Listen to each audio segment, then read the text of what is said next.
শ্রাবণ মাস এমন একটা মাস যেটা প্রত্যেকটা গ্রহদোষ, নক্ষত্রদোষ, বিপদ আপদ সব থেকে মানুষ বেরিয়ে আসতে পারে। আর সেটার জন্যই কিন্তু আমি বলবো ভয়াবহ যে বিপত্তি যেটা হয় শনি গ্রহ যখন মানুষের উপর কোপিত হয়। তাই অবশ্যই করে বলবো প্রত্যেকটা শ্রাবণ মাসে প্রত্যেকটা সোমবার, প্রত্যেকটা শনিবার, প্রত্যেকটা শনিবার সমী বৃক্ষের গোড়ায় দুধ আর জল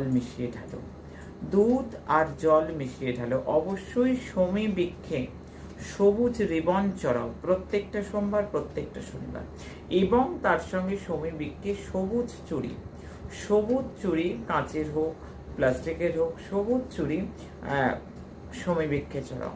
কাঁচের হলে বেশি ভালো, ভাগ্য ঘুরে যাবে।